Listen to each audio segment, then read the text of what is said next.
Praise the Lord.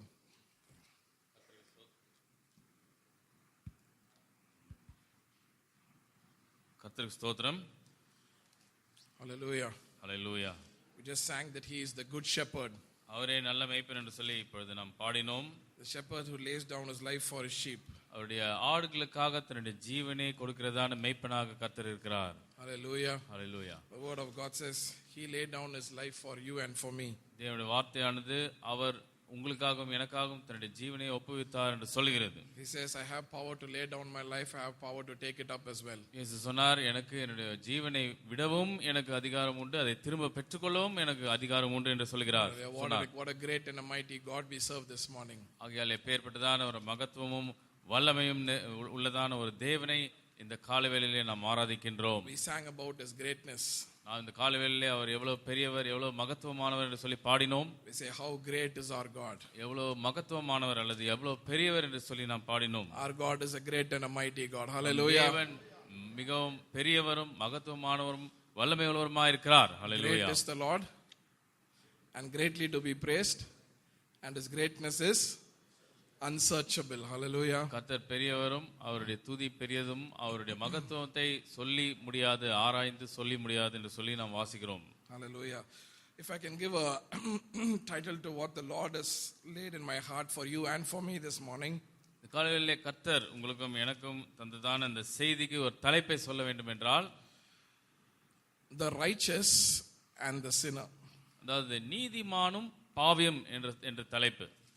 The righteous and sinner. நீதிமானும் பாவியும்.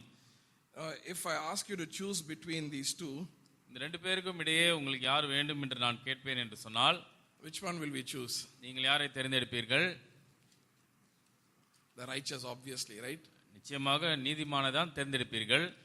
But probably by the end of, when you come to the end of what the Lord has to speak to you and me, ஆனால் இந்த காலையிலே கர்த்தர் உங்களுக்கும் எனக்கும் என்ன பேச விரும்புகிறாரோ அதனுடைய முடிவுக்கு நாம் வரும்பொழுது, you might want to change that. ஒருவேளை நீங்கள் இதற்கு எதிர்மறையாக கூட யோசிக்க கூடும்.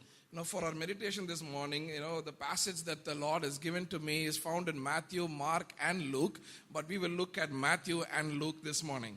கர்த்தர் இந்த காலையிலே நம் தியானத்துக்கு தந்த இந்த வேத வசனத்தை பார்க்கும் பொழுது அது மத்தேயுவிலேயும் இருக்கிறது, மார்க்கிலேயும் இருக்கிறது, லூக்காவிலேயும் இருக்கிறது. ஆனால் மத்தேயுவிலிருந்து இந்த காலையிலே வாசிப்போம். Matthew and Luke. மத்தேயிலிருந்தும் பார்ப்போம், லூக்காவிலிருந்தும் பார்ப்போம். In Matthew, it's Matthew chapter 9 verses 9 to 12. மத்தேயு எழுதின சுவிசேஷம் 9ஆம் அதிகாரம் 9லிருந்து 12வது வசனம் வரை. And in Luke, it is Luke chapter 5 verses 21 to 31. 27 to 31. லூக்காவிலே அது லூக்கா எழுதின சுவிசேஷம் 5ஆம் அதிகாரம் 27 to 31. 27லிருந்து 31 வரை. Matthew chapter 9 verses 9 to 12 first. முதலாவதாக மத்தேயு 9ஆம் அதிகாரம் 9வது வசனத்திலிருந்து 12ஆம் வசனம் வரை வாசிப்போம். As Jesus passed on from there, he saw a man named Matthew sitting at the tax office, and he said to him, "Follow me." So he arose and followed him. Now it happened, as Jesus sat at the table in the house, that behold, many tax collectors and sinners came and sat down with him and his disciples. And when the Pharisees saw it, they said to his disciples, "Why does your teacher eat with tax collectors and sinners?" Then Jesus heard that and said to them, "They that be whole need not a physician, but they that are sick. But go and learn what this means. I desire mercy and not sacrifice, for I did not come to call the righteous, but sinners to repentance." மத்தேயு எழுதின சுவிசேஷம் 9ஆம் அதிகாரம் 9வது வசனத்திலிருந்து 13ஆம் வசனம் வரை வாசிப்போம். இயேசு அவ்விடம் விட்டு புறப்பட்டு போகையில் ஆயத்துறையில் உட்கார்ந்திருந்த மத்தேயு என்னும் ஒரு மனுஷனை கண்டு, "எனக்கு பின் சென்று வா" என்றார். அவன் எழுந்து அவருக்கு பின் சென்றான். பின்பு அவர் வீட்டிலே போஜன பந்தி இருக்கையில் அநேக ஆயக்காரரும் பாவிகளும் வந்து இயேசுவோடும் அவர் சீஷரோடும் கூட பந்தி இருந்தார்கள். பரிசேயர் அதை கண்டு அவருடைய சீஷர்களை நோக்கி, "உங்கள் போதகர் ஆயக்காரரோடும் பாவிகளோடும் போஜனம் பண்ணுகிறது என்ன என்று கேட்டார்கள்."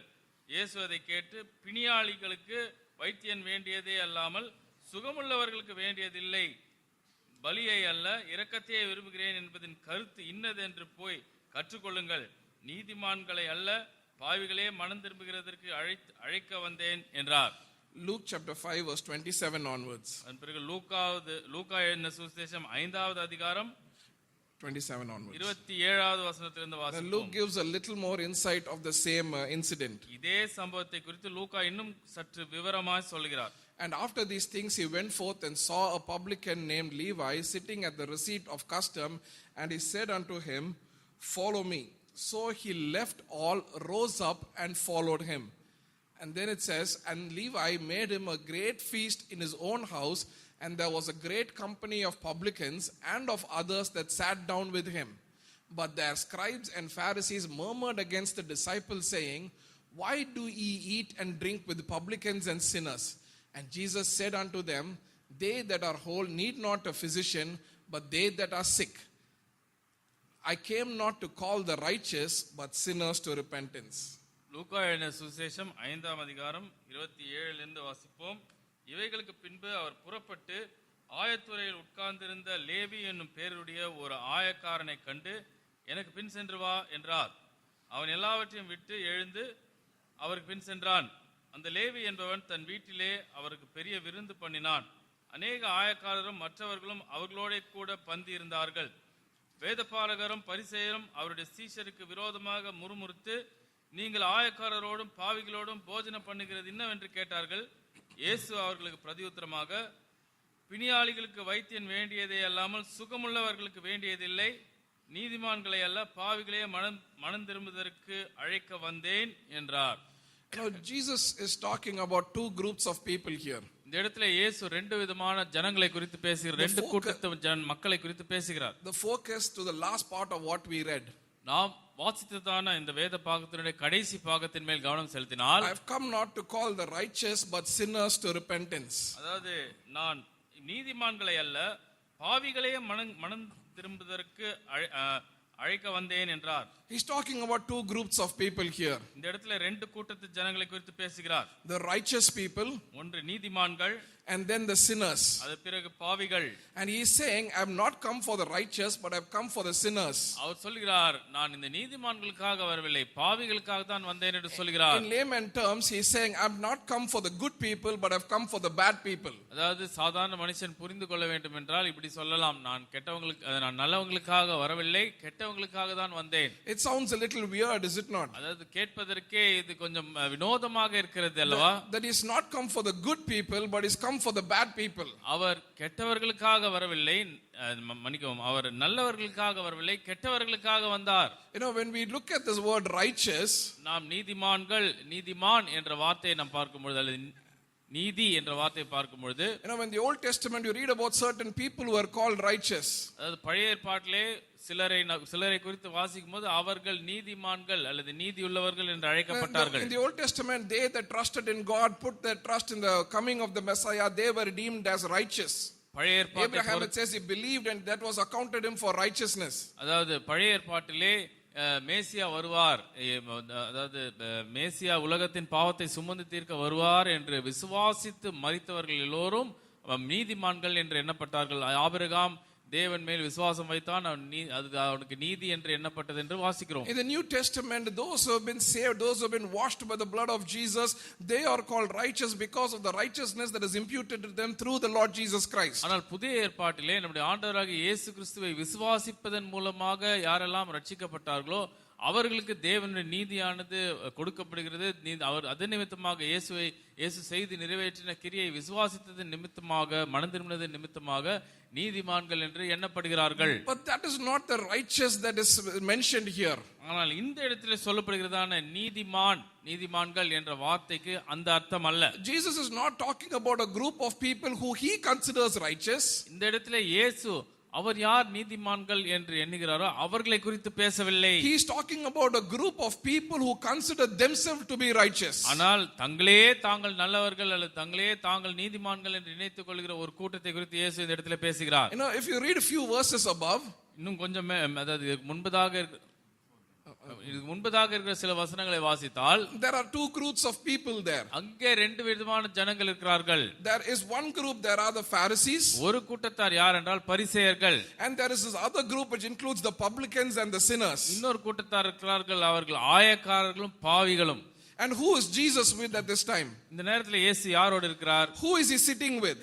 யாருடன் உட்கார்ந்து கொண்டிருக்கிறார்? Who is he dining with? யாரோடு போஜனம் செய்து கொண்டிருக்கிறார்? He is not dining or sitting with the Pharisees.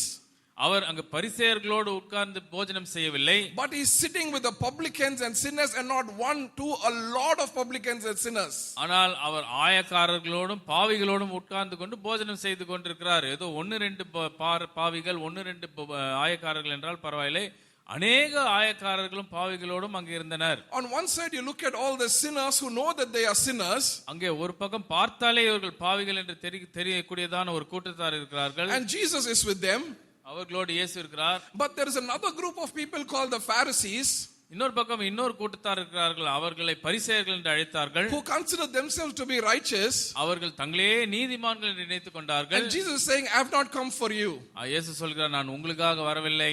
Now a certain group of people even in today's world, இன்றைய உலகத்திலே கூட ஒரு கூட்டத்து ஜனம் இருக்கிறது, who consider themselves to be righteous not in the light of God's word, but they consider to be righteous in their own eyes. இன்றைக்கும் கூட ஒரு கூட்டத்து ஜனம் இருக்கிறது. அந்த கூட்டத்து ஜனமானது தன்னையே குறித்து, அதாவது தேவனுடைய பார்வையிலே நீதிமான்கள் என்று எண்ணாமல் தங்களை குறித்து தங்களுடைய சொந்த பார்வையிலே அவர்கள் நீதிமான் என்று நினைத்துக் கொள்கிறார்கள். And Jesus has nothing to do with them. இயேசுவுக்கும் இவர்களுக்கு சம்பந்தமே இல்லை.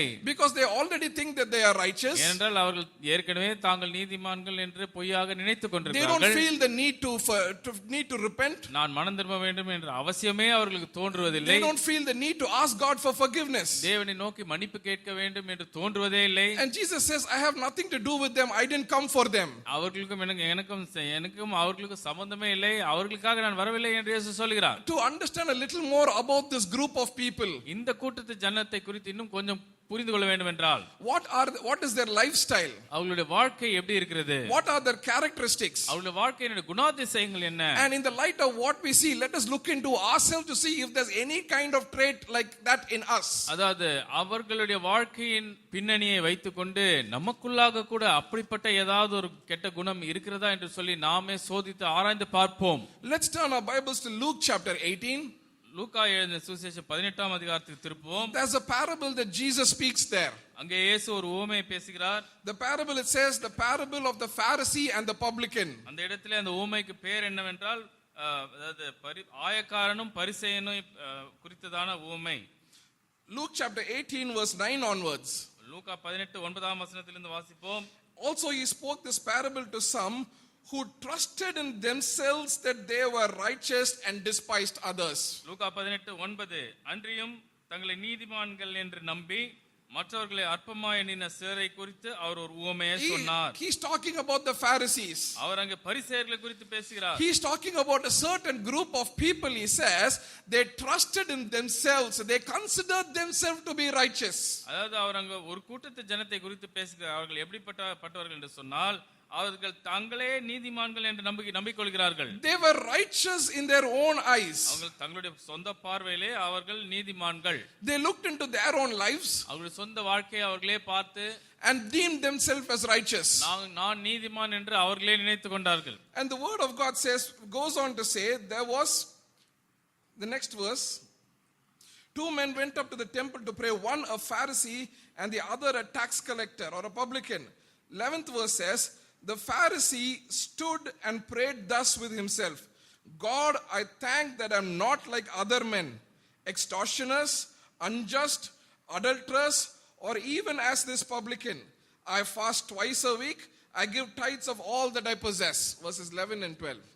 லூக்கா 18:11-12 வாசிக்கும் போது, பரிசேயன் நின்று, தேவனே, நான் பரிகாரர், அநியாயக்காரர், விபச்சாரக்காரர் ஆகிய மற்ற மனுஷரை போலவும் இந்த ஆயக்காரனை போலவும் இராததனால் உம்மை ஸ்தோத்திரிக்கிறேன். வாரத்தில் 2 தரம் உபவாசிக்கிறேன், என் சம்பாத்தியத்திலே எல்லாம் தசம பாகம் செலுத்தி வருகிறேன் என்று தனக்குள்ளே ஜெபம் பண்ணினான். What are the characteristics of these people who consider themselves to be righteous? அதாவது இந்த தங்களே நீதிமான்கள் என்று எண்ணிக்கொள்கிற இந்த ஜனத்தினுடைய ஒரு குணம் என்னவென்றால், the Pharisee goes into the temple and prays like this. அந்த பரிசேயன் அந்த ஜெபாலயத்துக்குள்ளாக அவன் சென்று இப்படி ஜெபிக்கிறான். He says, I'm not like these other people. அதாவது இந்த மற்ற ஜனங்களை போல எல்லாம் நான் இல்லை. Unjust. அதாவது அநீதிமான்கள், extortioners. அதாவது வரவுக்கும் அதாவது அவர்களுக்கு வர வேண்டியதுக்கும் மேலாக லஞ்சம் எடுப்பவர்கள். Because you're looking at the publican and saying, I'm not like this publican. அதாவது இங்க எனக்கு பின்னாடி நிற்கிறானே இந்த ஆயக்காரன் அவனை போல நான் இல்லை என்று பீத்திக் கொள்கிறான். He does a comparison of his life with the others. தன்னுடைய வாழ்க்கையை மற்றவர்களுடைய வாழ்க்கையோடு அவன் ஒப்பிட்டு ஜெபிக்கிறான். They look at people, with different sins in them. ஆகையால் தங்களுடைய வாழ்க்கையில வெவ்வேறு பாவங்களுடைய வெவ்வேறு ஜனங்களுடைய வாழ்க்கையை இவன் பார்க்கிறான். It's like telling, see how that person is getting angry. Thank God I'm not like that. அதாவது அந்த நபர் அதாவது ஒரு நபர் கோபப்படுவதை பார்த்துவிட்டு அந்த நபரை போல நான் இல்லை அப்பா என்று சொல்வது போல, and so I'm righteous.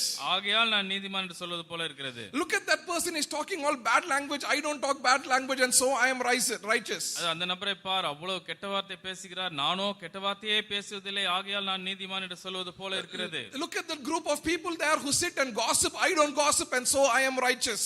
அங்கே பார், அந்த கூட்டத்து ஜனத்தார் எல்லோரும் அங்கே உட்கார்ந்து கொண்டு அவர்கள் புறங்கூறுகிறார்கள், அதாவது அரட்டை அடிக்கிறார்கள், அவர்களை போல நான் புறங்கூறுவதில்லை, ஆகையால் நான் நீதிமான் என்று சொல்வது போல. These are a group of people who consider themselves as righteous, not in the light of God's word, but they consider themselves as righteous with the light of someone else's sin. அதாவது அவர்கள் தங்களையே நீதிமான்கள் என்று எண்ணிக்கொள்ளும் பொழுது தேவன் வைத்திருக்கிற தரத்தை அடிப்படையாக வைத்துக்கொண்டு அவருடைய தரத்துக்கு ஏற்றபடி நான் இருக்கிறேன், ஆகையால் நான் நீதிமான் என்று எண்ணாமல் மற்றவர்களுடைய வாழ்க்கையை பார்த்து அந்த வாழ்க்கையின் அடிப்படையிலே இப்படியெல்லாம் நான் இல்லை, ஆகையால் நான் நீதிமான் என்று நினைத்துக் கொள்கிற ஜனம். Comparing with other people, மற்ற ஜனத்தோடு தன்னையே ஒப்பிட்டு நான் நீதிமான் என்று நினைக்கிற ஜனம். And feeling nice about themselves. தங்களை குறித்து மற்றவர்களோடு ஒப்பிட்டு பார்த்து நான் எனக்குள்ளேயே நான் நல்லவனை போல உணர்வது. Because saying that I'm better than them. நான் அவர்களை விட நல்லவன்.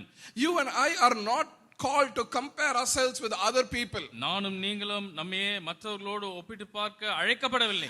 You and I are called to look into ourselves in the light of God's word. நானும் நீங்களும் தேவனுடைய வார்த்தையின் வெளிச்சத்தின் அடிப்படையிலே நமக்குள்ளாக சோதித்து ஆராய்ந்து பார்க்கும்படியாக அழைக்கப்பட்டிருக்கிறோம். God's word is a mirror. தேவனுடைய வார்த்தையானது ஒரு கண்ணாடி. It shows us who we are. நாம் யார் என்பதை காண்பிக்கும் கண்ணாடி. It is not for us to see someone else's sin and say that we are better than them. இன்னொருவருடைய பாவத்தை காண்பித்து நான் அவரை விட மேன்மையானவன் என்று சொல்வதற்காக இந்த வார்த்தை இல்லை. But to look into the word of God and see the sin that is in us and ask God for forgiveness. ஆனால் நமக்குள்ளாகவே நாம் பார்த்து நமக்குள்ளாக இருக்கிற பாவத்தை அறிந்து கொண்டு தேவனிடத்திலே மன்னிப்பு கேட்பதற்காக தான் இந்த தேவ வார்த்தை இருக்கிறது. Not only do they do such a thing, ஆகையால் இவர்கள் இப்படி செய்வது மட்டுமல்ல, then it continues to say, தொடர்ந்து இப்படி சொல்லுகிறது, I fast twice a week, I give tithes of all that I possess. வாரத்தில் 2 தரம் உபவாசிக்கிறேன், என் சம்பாத்தியத்தில் எல்லாம் தசமபாகம் செலுத்தி வருகிறேன் என்று தனக்குள்ளே ஜெபம் பண்ணினான். You and I need to understand that the Pharisee is not a Gentile. அதாவது நானும் நீங்களும் ஒரு பரிசேயன் என்று சொல்லுபவன் ஒரு புறஜாதியான் அல்ல என்பதை புரிந்து கொள்ள வேண்டும். He is a Jew. அவன் ஒரு யூதன். He has been brought up in a particular way to fulfill, or to practice all the laws that God gave through Moses. அவனை வளர்த்ததே அதாவது மோசேயின் நியாயப்பிரமாணத்தை சொல்லிக் கொடுத்து தேவனுடைய நியாயப்பிரமாணத்தை எல்லாம் அவன் கைக்கொள்ள வேண்டும், கீழ்ப்படிய வேண்டும் என்று சொல்லி அவனுக்கு போதிக்கப்பட்டு வளர்ந்தவன். So he says, I follow all the things that I'm supposed to follow, that I've been taught. ஆகையால் அவன் சொல்வது என்னவென்றால், எனக்கு எதையெல்லாம் நான் பின்பற்ற வேண்டும் என்று சொல்லி தந்தார்களோ அதெல்லாம் நான் பின்பற்றினேன் என்று சொல்கிறான். He says, I fast twice a week. வாரத்தில் 2 முறை நான் உபவாசிக்கிறேன். I give tithes of all that I possess. எனக்கு இருக்கிற சம்பாத்தியத்தில் எல்லாம் நான் தசமபாகம் செலுத்துகிறேன். He is saying, because I do all these things that I was told to do, I am considered righteous. ஆகையால் எனக்கு எதையெல்லாம் நான் செய்ய வேண்டும் என்று சொல்லி போதித்தார்களோ அதெல்லாம் நான் செய்கிறதுனாலே நான் கண்டிப்பாக நீதிமான் என்று சொல்கிறான். In today's context, இந்த நாளினுடைய அடிப்படையிலே சொல்ல வேண்டும் என்றால், it is like it is someone telling, because I go to the house of God every Sunday. அதாவது ஒருவர் நான் வாரந்தோறும் ஒவ்வொரு வாரமும் நான் சபைக்கு போவதனாலே, I take part in all the meetings of the churches. சபையினுடைய எல்லா கூட்டங்களிலேயும் நான் கலந்து கொள்வதனாலே, I pray. நான் ஜெபம் செய்வதனாலே, I read the word of God, நான் வேதத்தை வாசிப்பதனாலே, I even preach the word of God. சில வேளைகளிலே நான் அதாவது தேவ வார்த்தையை கூட போதிக்கிறதுனாலேயும், And I was taught to do all these things, and I'm doing all these things, and because of which I am considered righteous. அதாவது எனக்கு இதெல்லாம் அவர்கள் சின்ன வயதிலிருந்தே எனக்கு இதெல்லாம் செய்ய வேண்டும் சொல்லி கொடுத்ததுனாலே நானும் அப்படி செய்வதனாலே நான் நீதிமான் என்று சொல்வது போல. That is not the righteousness that the Bible talks about. ஆகையால் பரிசுத்த வேதாகமானது இப்படிப்பட்டதான நீதியை குறித்து பேசுவதில்லை. It is no different from a heathen. அதாவது இப்படி எல்லாம் நினைத்தால் ஒரு புறஜாதியான இடத்திலிருந்து இது முற்றிலும் வித்தியாசமானதா, அதாவது எந்த விதத்திலேயும் வித்தியாசமானதல்ல. Because you are born in a Christian family, and this is very very sad. அதாவது நீ ஒரு கிறிஸ்துவ குடும்பத்திலே பிறந்ததனாலே தான் என்று சொன்னால், அப்படி நினைப்பாய் என்று சொன்னால் அது மிகவும் விசனத்துக்குரியது. Consider two groups of people now. ரெண்டு கூட்டத்தின் ஜனத்தாரை குறித்து சிந்தித்து பார். Someone who's born in a Christian family. ஒருவர் ஒரு கிறிஸ்துவ குடும்பத்திலே பிறந்தார். Someone who's born in a Hindu family. ஒருவர் ஒரு இந்து குடும்பத்திலே பிறந்தார். You have been taught to go to the church every Sunday. உனக்கு வாரந்தோறும் நீ அதாவது சபைக்கு போக வேண்டும் என்று சொல்லி, வாரந்தோறும் சபைக்கு போக வேண்டும் சொல்லி உனக்கு சொல்லி கொடுத்தார்கள். They have been taught to go to the temples maybe twice or thrice in a week, whatever it is. அந்த இந்து குடும்பத்திலே பிறந்த நபருக்கு அதாவது வாரத்திலே ஒரு முறை அல்லது ரெண்டு முறையாவது நீ அதாவது கோவிலுக்கு போக வேண்டும் என்று சொல்லி கொடுப்பார்கள். You are called to read the Bible. உன்னை பரிசுத்த வேதாகமத்தை வாசி என்று சொல்லி They have கொடுத்தார்கள். been asked to read the Bhagavad Gita. அவர்களுக்கு நீ பகவத் கீதாவை வாசிக்க வேண்டும் என்று சொல்லி You are கொடுத்தார்கள். called to pray. உன்னை ஜெபிக்க அழைத்தார்கள். They are called to do all the pujas. அவர்களுக்கு பூஜாவெல்லாம் செய்ய, பூஜா சம்பந்தமான காரியங்கள் எல்லாம் பூஜை எல்லாம் செய்ய வேண்டும் என்று சொல்லி கொடுத்தார்கள். You bring your offerings to the house of God. நீ உன்னுடைய காணிக்கை எல்லாம் தேவ ஆலயத்துக்குள்ள கொண்டு வருகிறாய். They bring their offerings to their gods. அவர்களுடைய தேவர்களுக்கு அவர்களுடைய காணிக்கைகளை கொண்டு வருகிறார்கள். And if you and I say, because I do all these things I am considered righteous, that means they are also considered righteous. ஆனாலும் நீங்களும் இதெல்லாம் நான் செய்கிறதுனாலே நான் நீதிமான், நிச்சயமாக நான் நீதிமான் என்று சொல்லுவோம் என்றால், அப்படி என்றால் அவர்களும் நீதிமான்கள் தான். Let me tell you this very clearly this morning. ஆகையால் இந்த காலைவேளையிலே உங்களுக்கு மிகவும் தெளிவாக ஒன்றை சொல்கிறேன். You might be found in the house of God day in and day out. நீங்கள் வாரந்தோறும் அனுதினமும் கூட நீங்கள் தேவனுடைய ஆலயத்தில் காணப்படுகிற நபராய் இருக்கலாம். You might pray 3 times a day. ஒருவேளை ஒரு நாளுக்கு 3 முறை ஜெபம் செய்பவராய் இருக்கலாம். You might preach the word of God. தேவ வார்த்தை போதிக்கிறவராய் கூட இருக்கலாம். But if you are not been taught that you are a sinner and you need a savior to forgive your sins, then whatever you do is not righteous in the sight of God. ஆனால் யாராவது ஒருவர் உங்களிடம் நீங்கள் ஒரு பாவி, நீங்கள் எதை செய்தாலும் அது தேவனுக்கு முன்பாக ஏற்றுக்கொள்ளத்தக்கதே அல்ல, நீ மனம் திரும்பி நீ தேவனிடத்தில் மன்னிப்பு கேட்க வேண்டும் என்று உனக்கு சொல்லித் தராவிட்டால் நீ ஒரு பாவி. These are all works on the outside. ஆகையால் கிரியைகள் என்று வரும்போது இதெல்லாம் வெளிப்புறமானதுதான். There is a song in our chorus books. அதாவது நம்முடைய பாட்டு புத்தகத்திலே ஒரு பாடல் இருக்கிறது. Into your presence I come. உம்முடைய பிரசன்னத்துக்குள்ளாய் நான் வருகிறேன். Not by the works I have done. நான் செய்த கிரியைகளினால் அல்ல.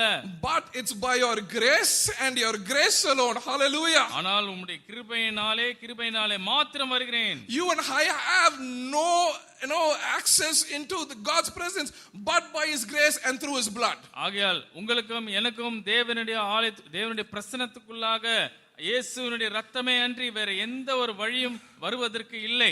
Your best act in your own righteousness, the word of God says, it is as filthy rags. அதாவது நீங்கள் செய்த கிரியைகளிலே மிகவும் சிறந்த கிரியை கூட அது வெறும் குப்பை, வெறும் கந்தையை போல, அழுக்கு கந்தையை போல தான் இருக்கிறது என்று தேவ வார்த்தை சொல்கிறது. And these are the group of people who consider themselves as righteous. ஆகையால் இந்த ஜனங்களும் தங்களையே நீதிமான்கள் என்று நினைத்துக் கொண்டார்கள். Looking at others and saying, I am better than them and so I am righteous. ஆகையால் மற்றவர்களை பார்த்து நான் அவர்களை விட நல்லவன், ஆகையால் நான் நீதிமான். People, because they do all these things that they've been taught from the childhood, they consider themselves as righteous. சிறுபிராயத்திலிருந்தே அவர்கள் எதெல்லாம் அவர்களுக்கு சொல்லிக் கொடுக்கப்பட்டதோ அதெல்லாம் செய்கிறதுனாலே அவர்கள் நீதிமான் என்று எண்ணினவர்கள். Jesus expounds a little more about these people in Matthew chapter 23. மத்தேயு 23வது அதிகாரத்திலே இயேசு இப்படிப்பட்ட ஜனங்களை குறித்து இன்னும் அதிகமாக சொல்கிறார். There's a lot of things he says, but because of lack of time, just a few here and there. அதாவது இயேசு இன்னும் अनेक காரியங்களை சொல்கிறார், ஆனால் நேரம் இல்லாதனால ஒரு சிலதை மாத்திரம் பார்ப்போம்.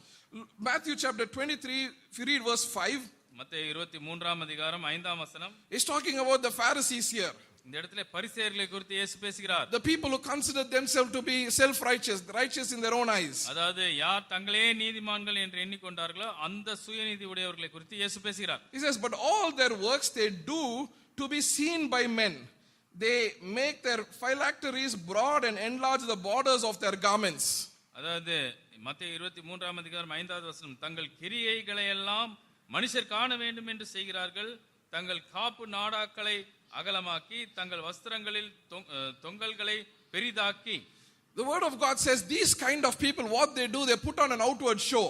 அதாவது இப்படிப்பட்ட ஜனங்கள் என்ன செய்வார்கள் என்றால் வெளிப்புறமாக நடிப்பார்களாம். And whatever good deed they do it so that everybody will see what they are doing. அவர்கள் செய்கிற நற்கிரியைகளை எல்லாம் ஏன் செய்கிறார்கள் என்றால் எல்லாரும் அவர்கள் செய்கிற கிரியைகளை பார்க்க வேண்டும் என்பதற்காக. To gain their appreciation.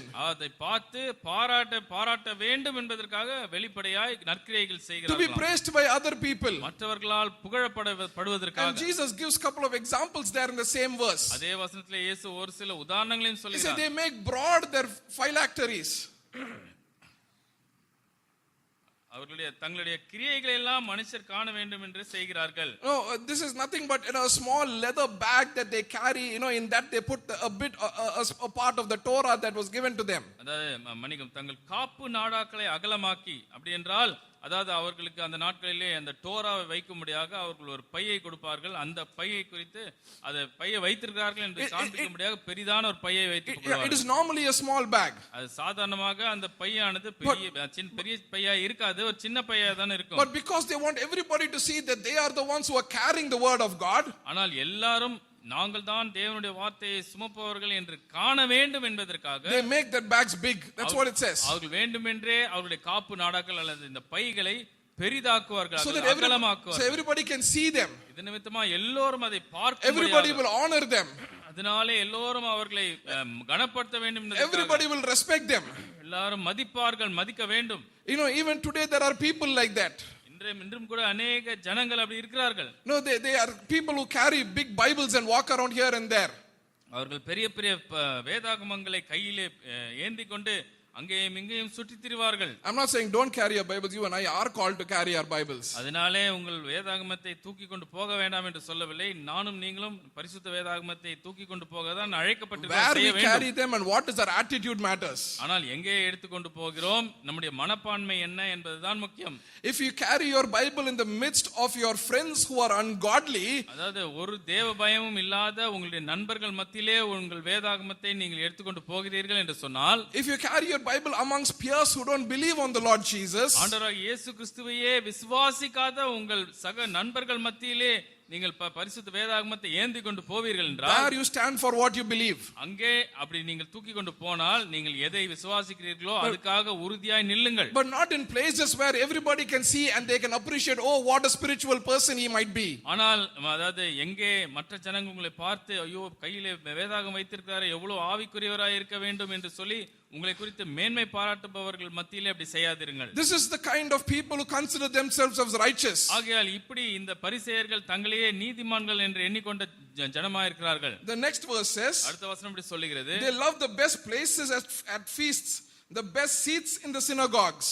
6வது வசனம், விருந்துகளில் முதன்மையான இடங்களையும் ஜெப ஆலயங்களில் முதன்மையான ஆசனங்களையும். They always want 5-star treatment for them. அதாவது அவர்கள் எங்கே சென்றாலும் அவர்களுக்கு அதாவது முக்கிய நபர் என்ற ஸ்தானத்தை தர வேண்டும் என்று நினைத்தார்கள். Nothing less than that. அதுக்கு கீழ ஒன்றுக்கும் ஒத்துக்கொள்ள மாட்டார்கள். He says the chief seats in the synagogues. விருந்துக்கு அதாவது ஜெப ஆலயங்களில் முதன்மையான ஆசனங்களை விரும்புவார்கள். I've come across certain incidents in the past. அதாவது கடந்த காலங்களிலே நான் ஒரு சில சம்பவங்களை நான் அனுபவித்திருக்கிறேன். Where in a similar setting like this, அதாவது இப்படிப்பட்ட ஒரு இடத்திலே where there are servants of God seated on the pulpit, அதாவது மேடையின் மேல் தேவ ஊழியக்காரர்கள் அமர்ந்திருக்கிற ஒரு இடத்திலே, and then there is another servant of God who comes from outside, அதாவது அந்த இடத்திலே ஒரு தேவ ஊழியக்காரர் வெளியிலிருந்து உள்ளே வருவார், supposedly a famous person, அதாவது அவர் பிரபலமான நபர் என்று அழைக்கப்படுகிறவராய் and இருப்பார். unfortunately he has not been identified. ஆனால் அவர் யார் என்று இங்க இருக்கிறவர்கள் அந்த மேடையின் மேல் இருக்கிறவர்கள் அவரை அடையாளம் கண்டுகொள்ள தவறிவிட்டார்கள்.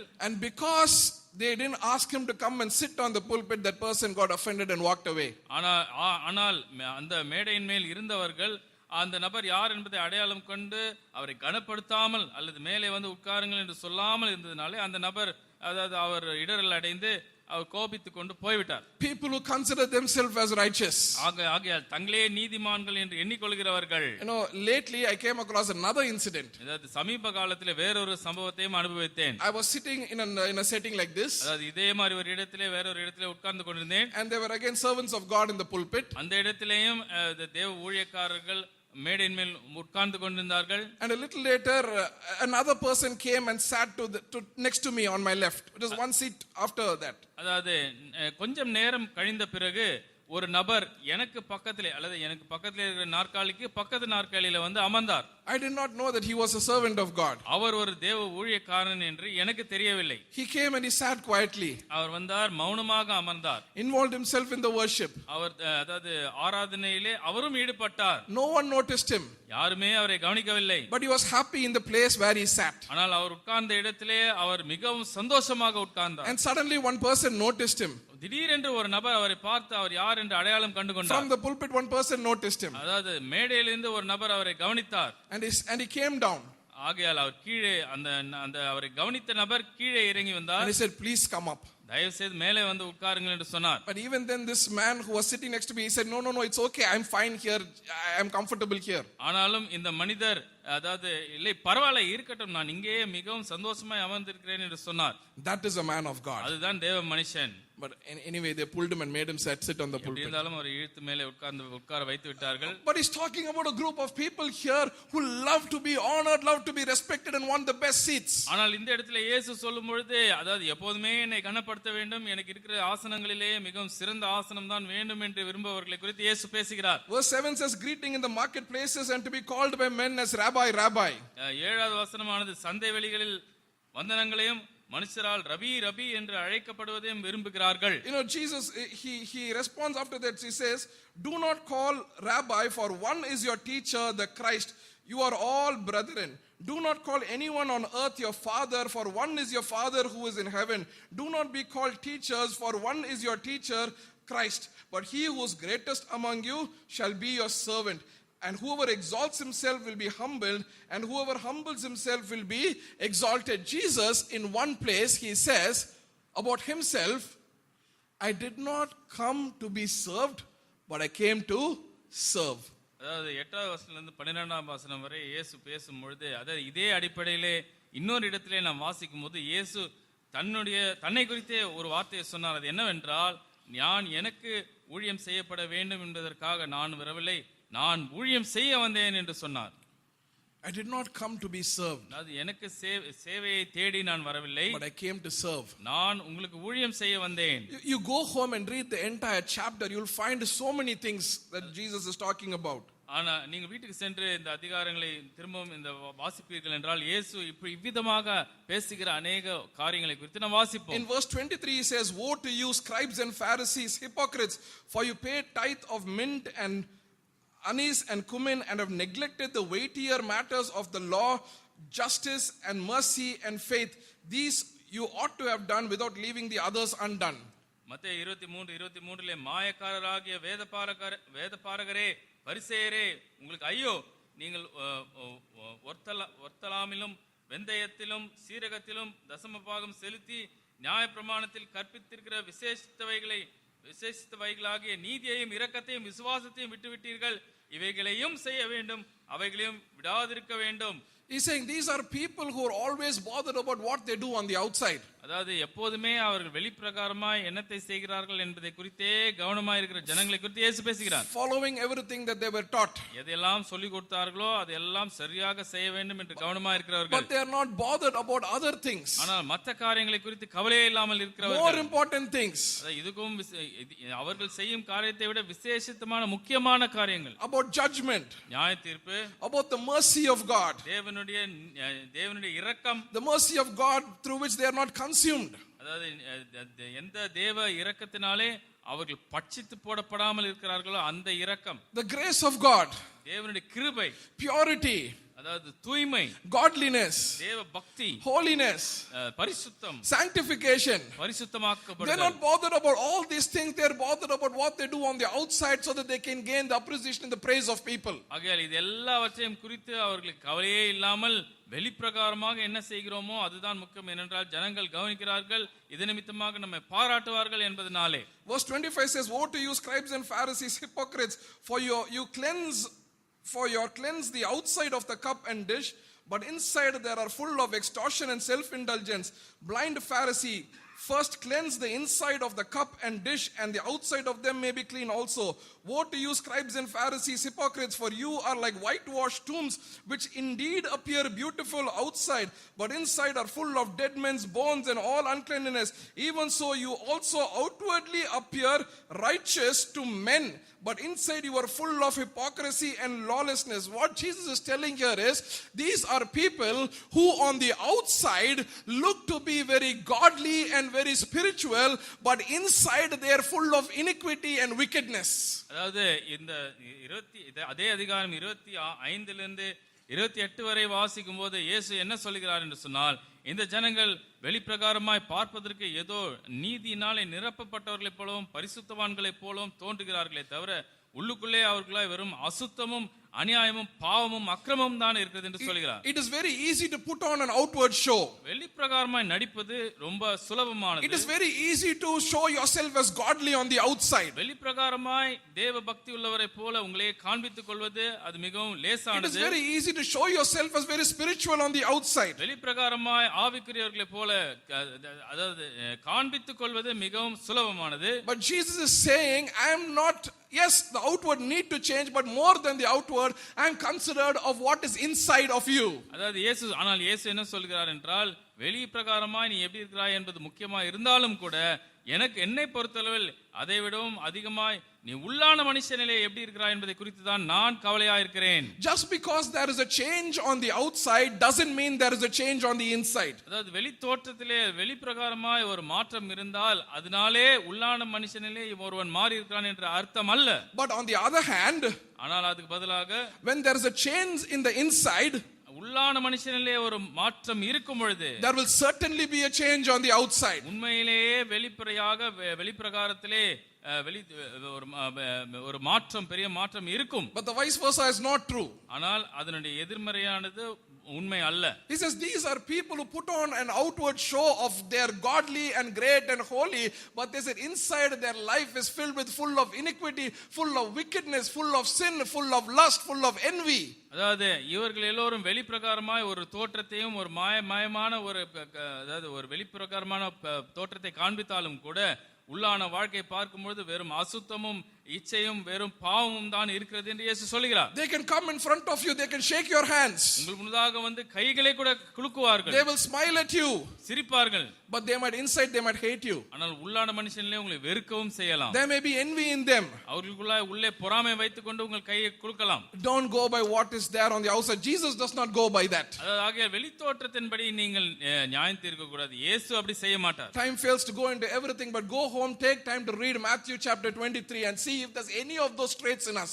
ஆகையால் நேரம் இல்லாதனாலே முழுமையாய் சொல்ல விவரமாய் சொல்ல நேரம் இல்லை. ஆகையால் வீட்டுக்கு சென்று மத்தேயு 23 திரும்பவும் வாசித்து அதில் இருக்கிற ஏதாவது குணமானது எனக்குள்ளே இருக்கிறதா என்று சொல்லி நீங்களே சோதித்து ஆராய்ந்து பார்த்துக் கொள்ளுங்கள். And Jesus is saying, I have nothing to do with such people. அப்படிப்பட்டவர்களுக்கும் எனக்கும் சம்பந்தமே இல்லை என்று இயேசு சொல்கிறார். He says, I have not come for the righteous, people who think that they are righteous. இது நிமித்தமாக தான் அவர் சொன்னார், நான் நீதிமான்களுக்காக வரவில்லை என்று சொன்னார், அல்லது தங்களையே நீதிமான்கள் என்று நினைத்துக் கொள்ளுகிறவர்களுக்காக நான் வரவில்லை என்று சொல்கிறார். But he said, I have come for somebody else. ஆனால் நான் வேறு ஒரு கூட்டத்து ஜனத்துக்காக வந்திருக்கிறேன். Who have I come for?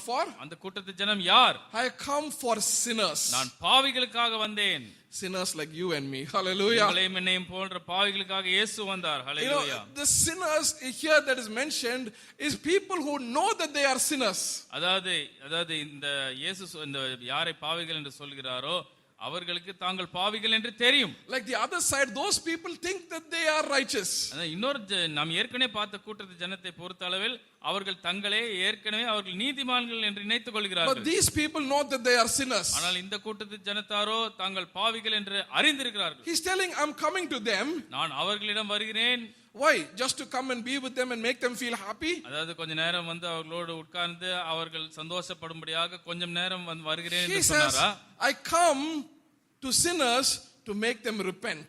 ஆனால் அவர்களை மனம் திரும்புதலுக்கு ஏதுவாய் அழைக்கும்படி நான் வருகிறேன் என்று வந்தேன் என்று இயேசு சொன்னார். But sinners to repentance. அதாவது மனம் திரும்புதலுக்கு அழைக்கும்படியாக வந்தேன்.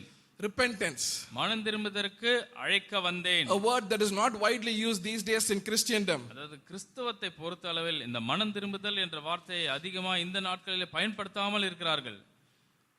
What did John the Baptist come preaching? யோவான் ஸ்நானகன் அதாவது வரும்பொழுது அவன் என்ன சொல்லிக் கொண்டு வந்தான்? Repent, for the kingdom of God is at hand. மனம் திரும்புகள் தேவராஜ்யம் சமீபமா இருக்கிறது. The baptism that John the Baptist baptized was even called the baptism of repentance. அதாவது யோவான் ஸ்நானகன் கொடுத்த அந்த ஞான ஸ்நானத்திற்கு அதாவது மனம் திரும்புதலுக்கு ஏதுவான ஞான ஸ்நானம் என்று பெயர் இருந்தது.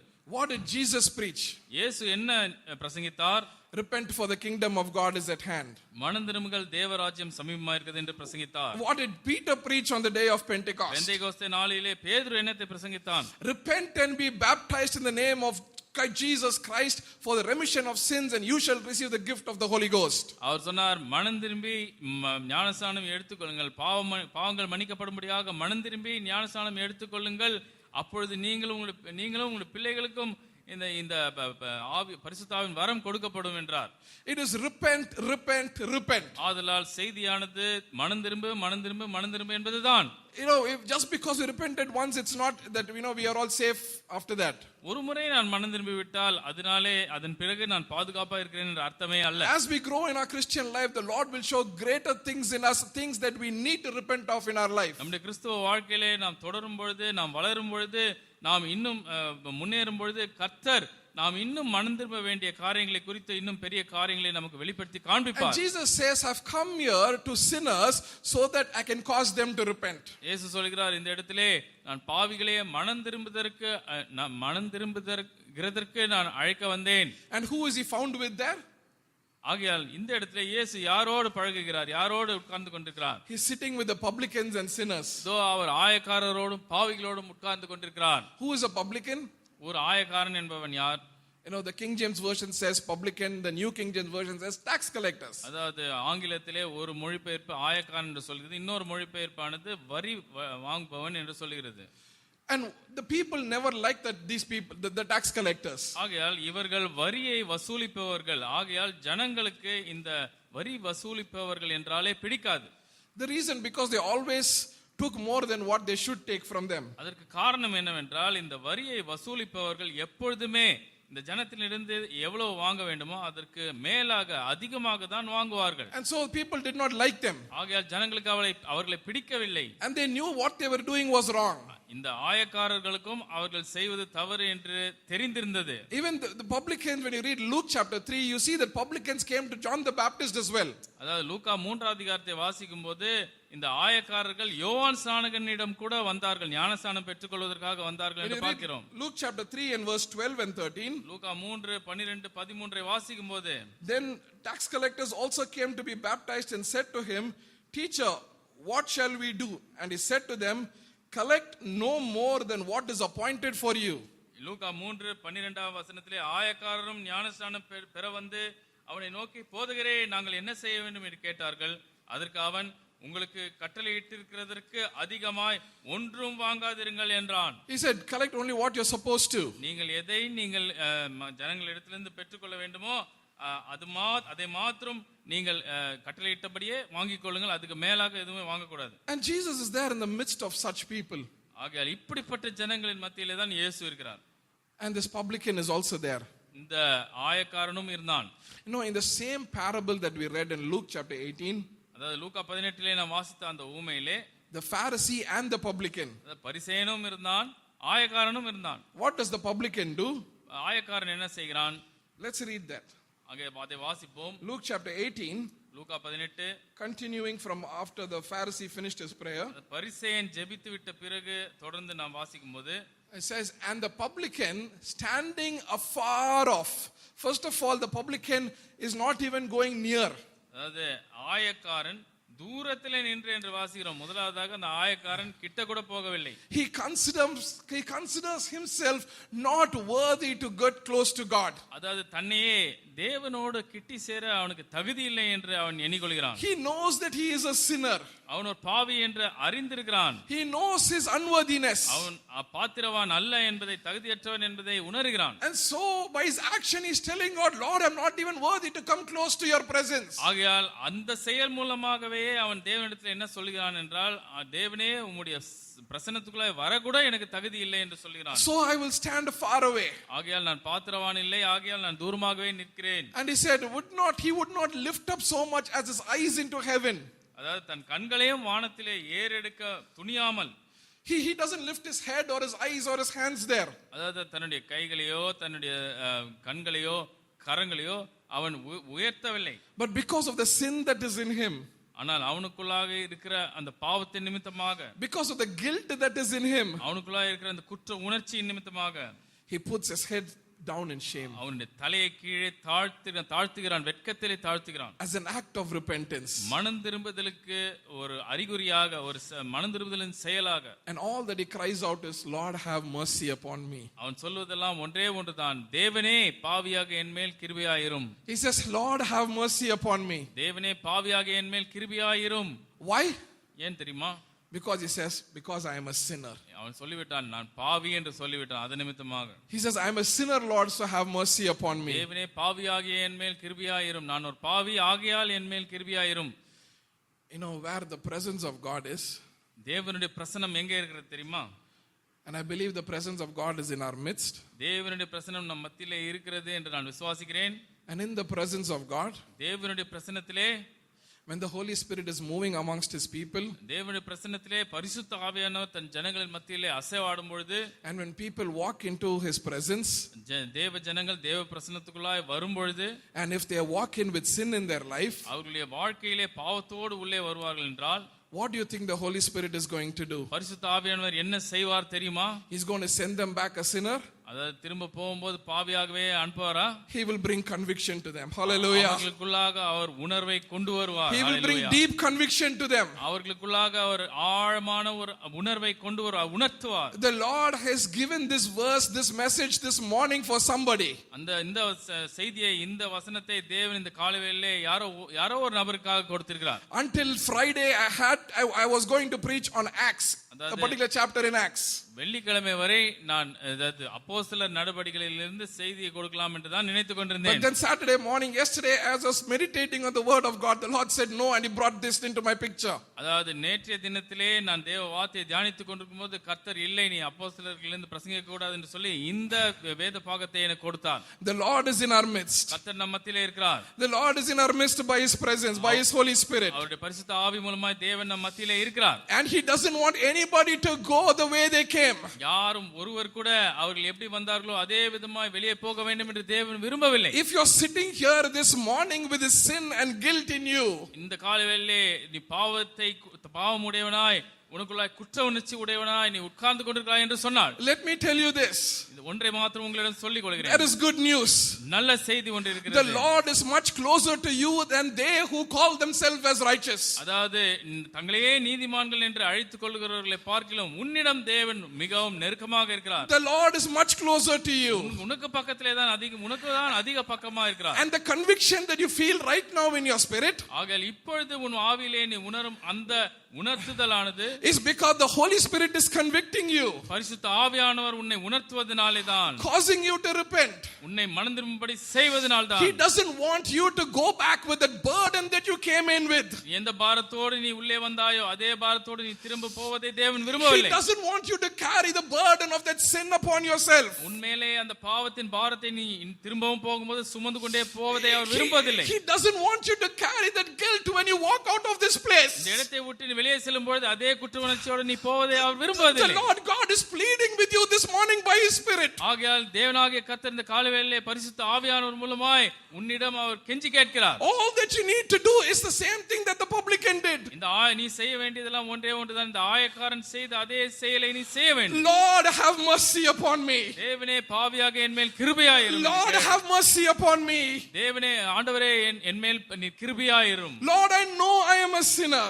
நான் ஒரு பாவி என்று எனக்கு தெரியும். Lord, I know I have come in with sin. நான் பாவத்தோடு உள்ளே வந்திருக்கேன் என்று எனக்கு தெரியும். But God, I don't want to go away from this place a sinner. ஆனால் தேவனே இந்த இடத்தை விட்டு நான் வெளியே செல்லும்போது அதே பாவியாக நான் திரும்ப I போக want to விரும்பவில்லை. go back as a saint. நான் Hallelujah. போகும்போது ஒரு பரிசுத்தவானாய் போக விரும்புகிறேன். I'm telling you, the blood of Jesus Christ has not lost its power this morning. இந்த காலை வேளையிலே கர்த்தராகிய இயேசு கிறிஸ்துவின் இரத்தம் தன்னுடைய வல்லமையை இழக்கவில்லை. There is wonder working power in the blood of Jesus. இயேசுவின் இரத்தத்திலே அற்புதம் செய்யும் வல்லமை உண்டு. There is power in the blood of Jesus to cleanse the vilest offender. இயேசுவின் இரத்தத்திலே மிகவும் மோசமான பாவியை கூட கழுவ வல்லமை உண்டு. However big that sin might be in your life, அந்த பாவமானது உன் வாழ்க்கையில எவ்வளவு பெரிதா இருந்தாலும் the blood of Jesus is able to wash you white as snow. Hallelujah. வெளியேறப்பட்ட இரத்தமானது உன்னை பனியை பார்க்கிலும் வெண்மையாக உன்னை சுத்திகரிக்க The word of God says, வல்லமை உள்ளது. though your sin be as scarlet, he will wash it white as snow.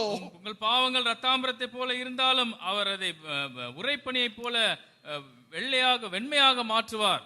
Hallelujah. Hallelujah. The Lord is in our midst. தேவன் நம் மத்தியிலே இருக்கிறார். You know, there was a king in the Old Testament by the name of Manasseh. அதாவது பழைய ஏற்பாட்டிலே ஒரு ராஜா இருந்தான். அவருடைய பேர் Manasseh. You know, go home and read 2 Chronicles chapter 33. வீட்டுக்கு சென்று 2 நாளாகமம் 33வது அதிகாரத்தை வாசித்து பாருங்கள். You will see what a dreadful king he was. அவன் எவ்வளவு மோசமான ஒரு ராஜா என்று One சொல்லி of the நீங்கள் worst king வாசிப்பீர்கள். that reigned in Jerusalem. அதாவது எருசலேமிலேயே ஆண்டதான ராஜாக்களிலேயே மிகவும் மோசமான ஒரு ராஜாக்களிலே அவனும் ஒருவன். God finally had to punish him. கடைசியிலே தேவன் அவனை தண்டிக்க வேண்டியதாயிற்று. He made the Assyrians come and capture him and take him as captive to Babylon. அசிரியர்கள் வந்து அவர்களை எல்லாம் கைப்பற்றி அவர்களை பாபிலோனுக்கு சிறை கைதிகளை கொண்டு போக முடியாத தேவன் செய்தார். He was put in fetters. அவனை அவர்கள் சங்கிலிகளில் அடித்து போட்டார்கள். But when he was there in that prison with fetters, அந்த சிறைச்சாலையிலே அவன் சங்கிலிகளிலே கட்டப்பட்டு இருந்தபோது he repented. அங்கே மனம் திரும்பினான். He asked God for forgiveness. தேவனை பார்த்து அவன் மன்னிப்பு வேண்டும் என்று கேட்டான். And God forgave him. தேவன் மன்னித்தார். Hallelujah. Hallelujah. Peter in the New Testament, புதிய ஏற்பாட்டிலே பேதுரு, he admitted that he was a sinner. அவன் ஒரு பாவி என்று ஒத்துக்கொண்டான். When the time came when they caught a huge catch of fish, அதாவது ஒரு நாளிலே அவர்கள் திரளான மீன்களை பிடித்தார்கள்.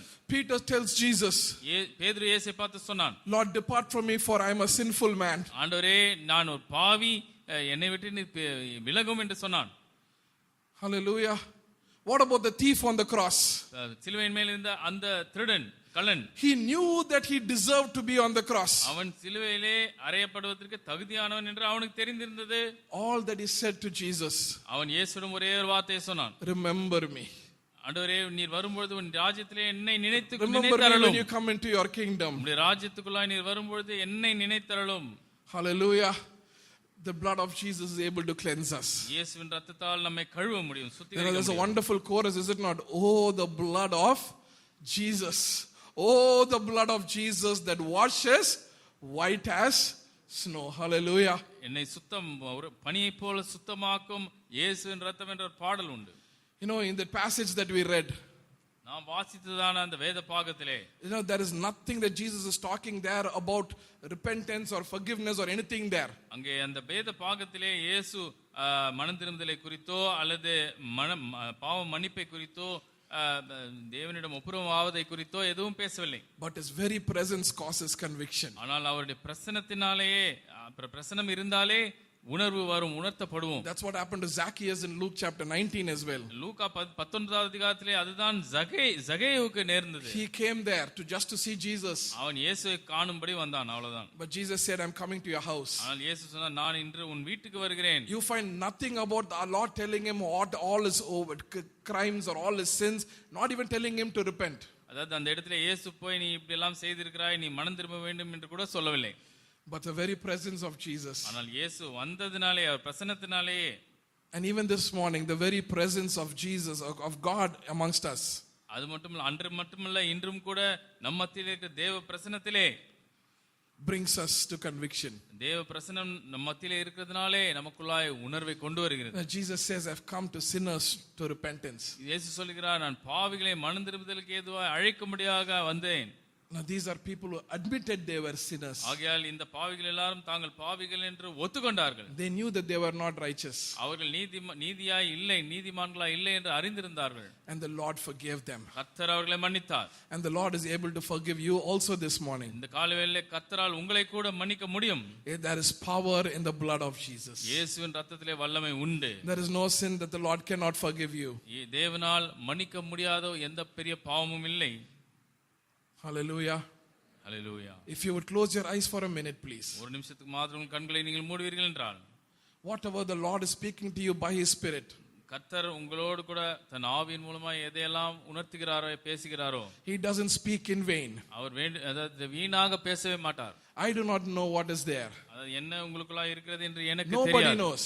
யாருக்கும் தெரியாது. But only the Lord God knows. He searches your heart. ஆனால் தேவனாகிய கர்த்தருக்கு மாத்திரமே தெரியும். அவர் உள்ளந்திரைகளை ஆராய்கிற தேவன். And if there something that the Holy Spirit is convicting you of, அதாவது பரிசுத்த ஆவியானவர் ஏதாவது ஒரு காரியத்தை குறித்து உங்களை உணர்த்துகிறார் என்றால், you can ask God for forgiveness. நீங்கள் தேவனை நோக்கி தேவனே என்னை மன்னியும் என்று கேட்கலாம். You can go back a changed person. இங்கிருந்தே நீங்கள் மாற்றப்பட்ட ஒரு நபராய் நீங்கள் வீட்டுக்கு போகலாம். You can go back a new person. நீங்கள் வீட்டுக்கு செல்லும் பொழுது ஒரு புதிய மனுஷனாய் செல்லலாம். You don't have to carry the burden upon you. உங்கள் மேலே அந்த பாரத்தை நீங்கள் சுமந்து கொண்டே போக வேண்டாம். Jesus has paid it all for you. இயேசு உங்களுக்காக நீங்கள் செலுத்த வேண்டியதெல்லாம் செலுத்தி விட்டார். And is able to make you a saint this morning. இந்த காலைவேளையிலே அவரால் உங்களை ஒரு பரிசுத்தவான் ஆக்க முடியும்.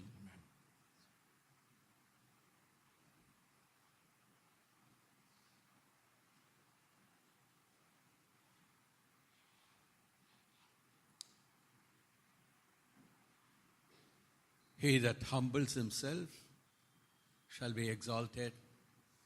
He that exalts himself shall be humbled.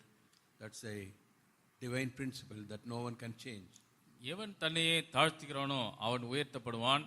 எவன் தன்னையே மேன்மை பாராட்டிக் கொண்டு உயர்த்துகிறானோ அவன் தாழ்த்தப்படுவான் என்று தேவன் சொல்லியிருக்கிறார். அதை யாராலையும் மாற்ற முடியாது. More than looking at others, we need to look within ourselves. மற்றவர்களை பார்ப்பதை பார்க்கிலும் நாம் நமக்குள்ளாகவே ஆராய்ந்து பார்க்க வேண்டும். We shouldn't be comparing ourselves with others. நம்மையே மற்றவர்களோடு ஒப்பிட்டு பார்த்து கொண்டிருக்க கூடாது. We should be looking at ourselves நம்மையே நாம் in the பார்த்து light of God's presence, in the light of God's word. தேவனுடைய பிரசன்னத்தின் அடிப்படையிலேயும் தேவனுடைய வார்த்தையின் அடிப்படையிலேயும் நாம் நமக்குள்ளாகவே சோதித்து ஆராய்ந்து பார்த்துக் கொள்ள வேண்டும். Praise God. தேவனுக்கு ஸ்தோத்திரம். God is a good God. நம் தேவன் நல்ல தேவன். Thank God for His saving grace in Jesus Christ. இயேசு கிறிஸ்துக்குள்ளாய் இருக்கிற தேவனுடைய ரட்சிக்கும் கிருபைக்காக தேவனுக்கு நன்றி. Thank God for the Holy Spirit who convicts us and corrects in every step of the way, to sanctifying us more and more. நம்மை நம் பாதை முழுவதுமாக நம்மை சிட்சித்து நமக்கு சரியானதை சொல்லிக் கொடுத்து சரியான ஆலோசனை தந்து நம்மை மாற்றுகிறதான தேவ பரிசுத்த ஆவியானவருக்காக தேவனுக்கு நன்றி.